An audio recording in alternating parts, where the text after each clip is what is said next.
Hello, I hope you're doing well. Welcome back to Fortnite News. A lot of great stories in today's episode. All will be timestamped down below. We have some drama. We have brand new announcements from Epic. We also have a brand new update, bringing a brand new vehicle, which is definitely questionable for its future. So let's hop right into it, though. Of course, the biggest announcement is going to be brand new in-game tourneys. Epic's way of all of you casual players, which I assume most of us are, can actually possibly play alongside pro players if you're good enough. There's definitely a stringency there. Actually, we have an alpha tournament going on this week, beta tournament next week, and we'll touch on the future tournaments as well. It does seem there's going to be quite a few of them in the future. So we'll touch on those as they do approach themselves. It's pretty much going to be a 3-hour event, maybe a bit longer than that, where you play alongside or play with these pros or play in the same games as them. You acquire points. There's going to be goals set for each and every tournament, which you can actually acquire if you actually reach those certain goals. A shiny pin in game, which future, as well as this, they kind of foreallude to the future, guys, where apparently prizes will be involved. I do want to clarify these prizes will probably be skins. They'll be V-Bucks. They probably will not be cash prizes, because you imagine the main demographic for Fortnite probably going to be 12 to 16-year-olds, which would be heavily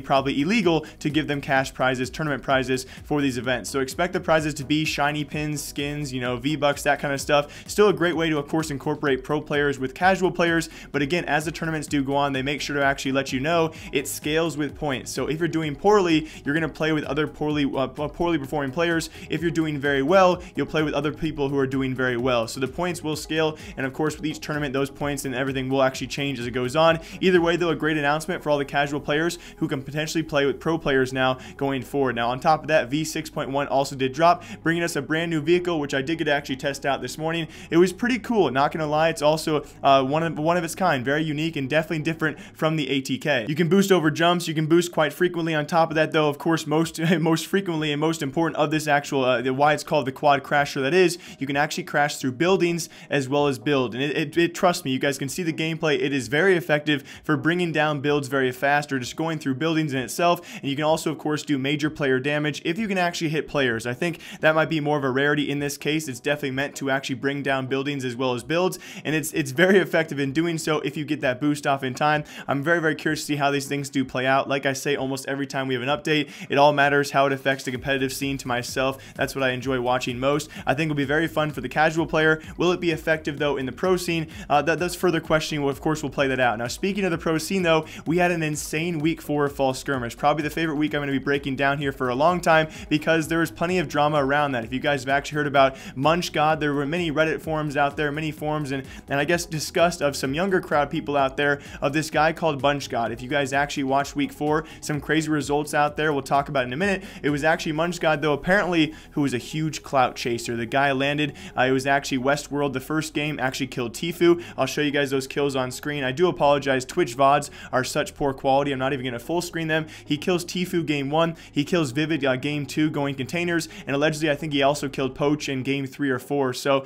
and those were actually your top 3 finishers, and people immediately, all these fans immediately target this guy because he's clout chasing in Fall Skirmish for dropping in the same area as a pro player. I'm just really curious what you guys think in the comment section. Leave a comment down below. What do you guys think about this? There is no argument or reason why a pro player, because they land somewhere several times in a row or several times in general, that is their area. No one else is welcome there whatsoever. And if they do land there and they kill the person all these people are cheering for, apparently they're just chasing clout. So congrats to Munchgawd. He didn't even place top 20. You could say he really took a risk doing this. He killed Tfue. He killed Vivid. He killed allegedly Poach and others as well. He didn't place top 20, though, and he took a chance and had fun and actually went after some of the best pros. And in this case, for the North American side, he took down the 3 best pros. It was Tfue, it was Vivid, it was Poach, placing 1, 2, 3. Tfue now back-to-back solo skirmish victories in week 2 as well as now in week 4, looking absolutely dominant when it comes to these solo formats. We also have Vivid, though, and Poach, of course, being very consistent. Another storyline as well, if you guys have not heard about this, we talked about Nate Hill's suspension when it first happened, as well as his comeback after that 2 weeks being gone. He now returns from that suspension to this week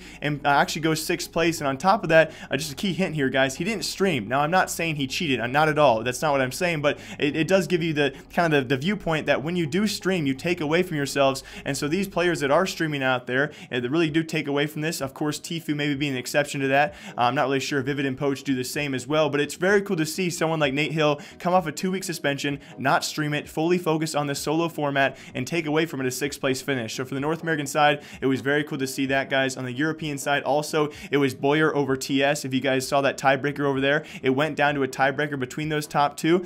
Very cool, between eliminations and royales going to Boyer, and it was also people like Marky finishing out there, Rojo as well. So just very cool to see in general some European pros come up out of there, and definitely this week around we actually saw some brand new names in the top 20. But nonetheless, I don't think there's any reason for drama when it comes around this, because just because you drop someplace that another pro drops, that's just how Skirmish works. And a quick shout out, honorable mention to Liquid Poach as well, because he was the only player across North American players as well as European players across both sides, across all 6 games, to actually give this format a run for its money. What I mean by that, he was the only player to actually get the big bonus, the format what it's actually called after, 8+ eliminations for him himself, and gets that 7.5K prize bonus, which I do think at this point in time, being the only player to achieve that of almost 200 players is actually quite insane. He deserves a bit of a bonus there. But big shouts to all the guys over there. Tfue back-to-back solo skirmish wins. Vivid and Poach, the most consistent players in all of Fortnite. Nate Hill coming back for suspension. Mitros, I'm not even sure if he was invited to the event, not placing top 20. If he was, would definitely be a big deal. But I hope you guys all enjoy this fall skirmish breakdown, as well as some drama out there about all you clout chasers. But I hope you guys all enjoy. As always, my name is Jake. I'll see you back here later today with some more esports news. And until then, I'll see you then.